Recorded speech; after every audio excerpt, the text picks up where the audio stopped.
The 1974 US-Saudi Arabian Petrodollar Agreement, the unwritten pact that reshaped the world. The year 1974 marked a pivotal, yet largely unheralded, turning point in modern global history. Against a backdrop of geopolitical shock, economic crisis, and shifting tectonic plates in the international order, the United States and the Kingdom of Saudi Arabia cemented a series of understandings that would come to be known, inaccurately yet evocatively, as the Petrodollar Agreement. This was not a single, publicly signed treaty bearing that name, but rather a constellation of secret accords, explicit deals, and implicit bargains forged in the wake of the 1973 Arab-Israeli War and the ensuing oil embargo. Its core logic was starkly symbiotic. Saudi Arabia would price its oil exclusively in US dollars and recycle its surplus petrodollars into American debt and assets, while the United States would guarantee the kingdom's security and provide cutting-edge military technology and economic development aid. The ramifications of this compact were profound, entrenching the US dollar's supremacy, altering the global financial architecture, intertwining the fates of two vastly different nations, and casting a long shadow over international politics, economics, and conflict for the next half-century. The precarious world of 1973 to 74 crisis as catalyst. To understand the genesis of the 1974 agreement, one must first appreciate the profound sense of vulnerability that gripped both Washington and Riyadh. The post-World War II Bretton Woods system, which had pegged global currencies to the US dollar convertible into gold, had collapsed in 1971. Under President Richard Nixon, the dollar was now a fiat currency, its value uncertain, untethered from gold. Simultaneously, American hegemony was being challenged by the quagmire of Vietnam, domestic political turmoil, and a resurgent Soviet Union seeking influence in the Middle East. For Saudi Arabia, the context was one of explosive wealth coupled with deep-seated anxiety. The 1973 oil embargo, initiated by Arab oil producers in retaliation for U.S. support of Israel during the Yom Kippur War, demonstrated oil's potent political weaponry. Oil prices quadrupled, flooding Saudi coffers with unprecedented revenue, a windfall that was both an opportunity and a threat. The kingdom, a sparsely populated, tribally based absolute monarchy with vast, undeveloped territory, faced external threats from revolutionary Arab nationalism, epitomized by Egypt's Gamal Abdel Nasser and later, Iran's Shah, Soviet-backed regional actors, and an expansionist Israel. Internally, it needed to modernize at breakneck speed to secure the allegiance of its population and manage the social upheaval that sudden wealth could bring. The embargo, while a political success, also revealed a strategic dilemma for the Saudis. Their economy, and indeed the pricing of their sole commodity, was overwhelmingly dollar-denominated. They were sitting on mountains of dollar reserves that were depreciating due to inflation and global currency instability. They needed a safe, productive place to invest these surpluses.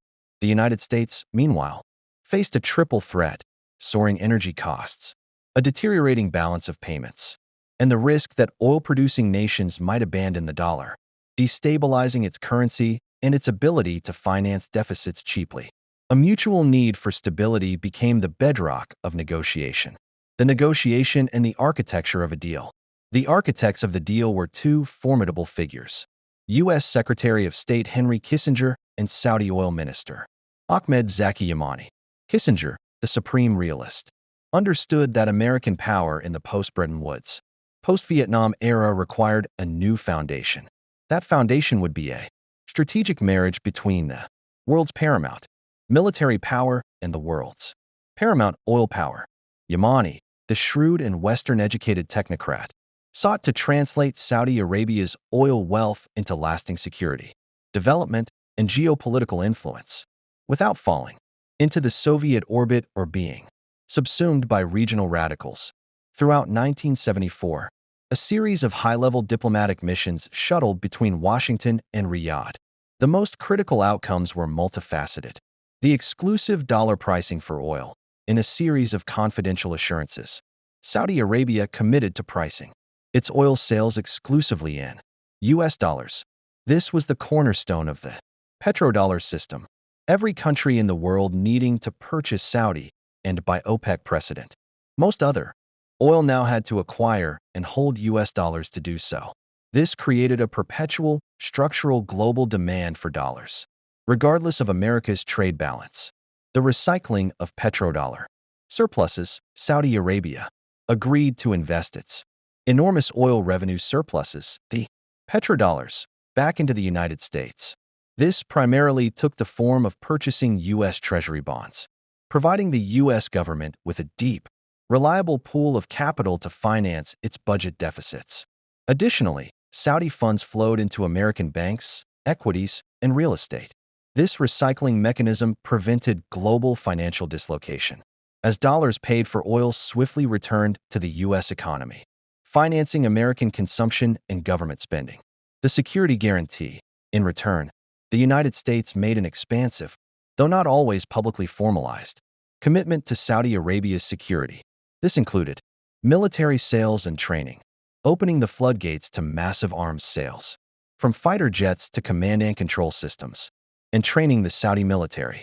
Strategic cooperation, establishing the US-Saudi Arabian Joint Commission on Economic Cooperation, JECR, in June 1974, which became a multi-billion-dollar channel for development, projects, and technical assistance.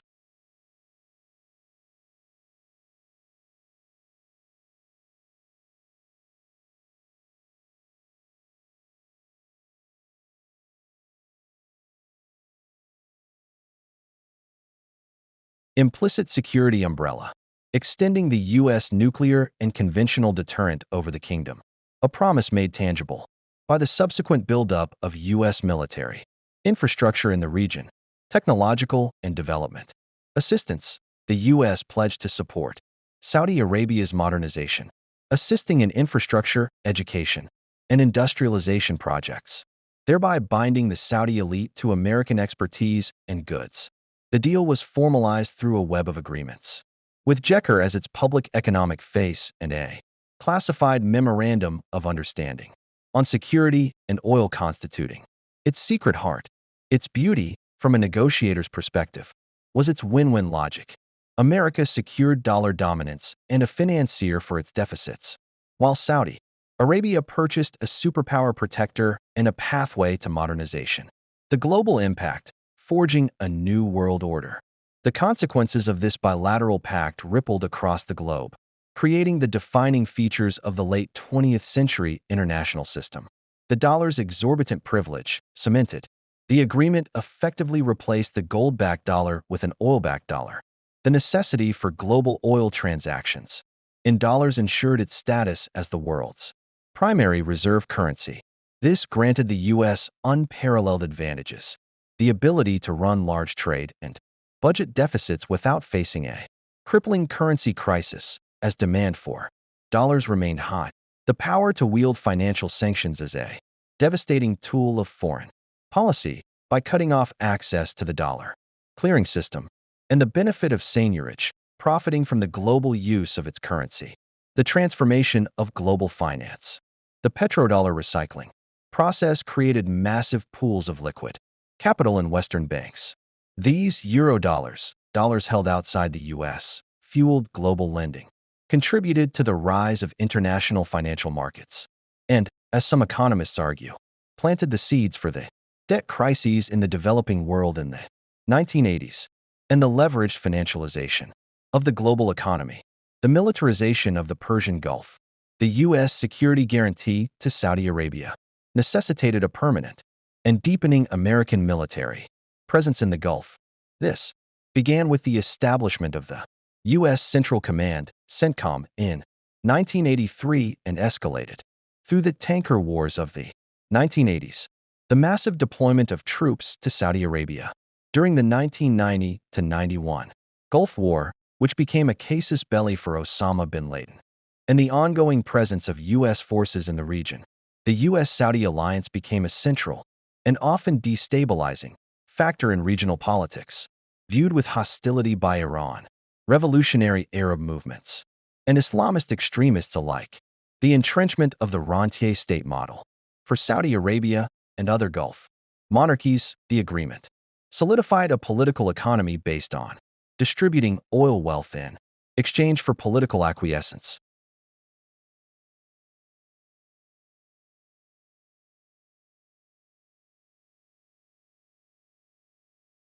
It reduced pressure for political reform and tied the regime's survival to external security guarantees and internal patronage, funded by dollar-denominated oil. The unintended consequences and enduring tensions. The petrodollar system, while stable for decades, generated profound contradictions and blowback. The addiction to debt and deficits for the U.S. The ready recycling of petrodollars into treasuries enabled a long-term addiction to deficit spending, undermining fiscal discipline and contributing to the accumulation of national debt. The Great Deviation and global imbalances. The system contributed to persistent global trade imbalances, with the U.S. running perennial current account deficits as dollars flowed out to pay for imports, including oil, and exporting nations, including oil producers, accumulating vast dollar reserves. The seeds of anti-American terrorism, the visible, permanent U.S. military presence on Saudi soil, home to Islam's two holiest cities, was sacrilege to Salafi jihadists like Osama bin Laden. The 1974 agreement, by binding the al-Saud so closely to the Crusaders, provided a core ideological grievance for al-Qaeda and would later be cited in terrorist propaganda, culminating in the attacks of September 11, 2001, carried out predominantly by Saudi nationals. An uncomfortable alliance of values. The pact locked the United States into an intimate, strategic partnership with an absolute monarchy whose domestic governance and social values, e.g., on human rights, women's rights, religious freedom, often directly contradicted America's professed ideals.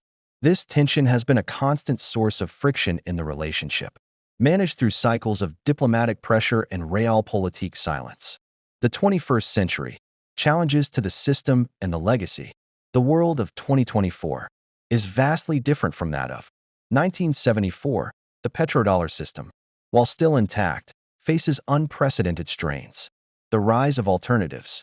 The U.S. weaponization of dollar access through sanctions has prompted rivals like China and Russia, and even partners like the EU, to seek alternative financial messaging systems and promote the use of their own currencies in trade. China has initiated yuan-denominated oil futures contracts and has struck bilateral agreements to settle energy trades in yuan with Russia, Iran, and increasingly Gulf Cooperation Council (GCC) countries. The changing energy landscape. The U.S. shale revolution transformed America from the world's largest oil importer to a top exporter, altering the geopolitical dynamics of the relationship. Saudi Arabia is no longer the indispensable supplier to the American market, though it remains central to global oil price stability. Both nations are navigating the long-term transition away from fossil fuels, which ultimately threatens the very commodity at the heart of the pact. A more multipolar Middle East, Saudi Arabia, under Crown Prince Mohammed bin Salman, is pursuing a more assertive,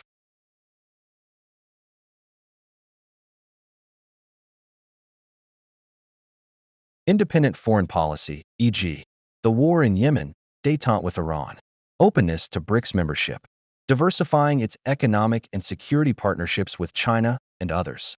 While the U.S. security umbrella remains paramount, it is no longer unquestioned. Conclusion: the enduring framework.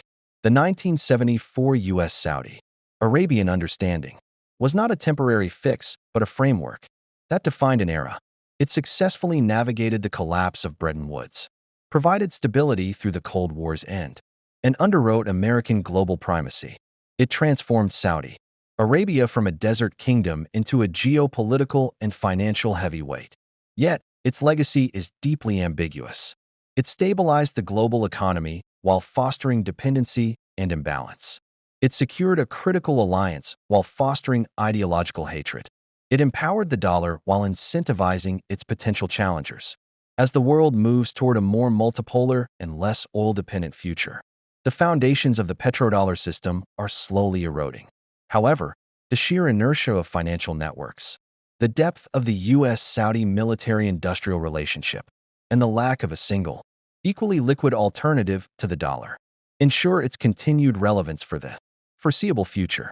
The 1974 agreement stands as a masterclass in realpolitik, a testament to how a secretive deal between two nations, forged in crisis, can silently build the invisible architecture of the world for generations to come.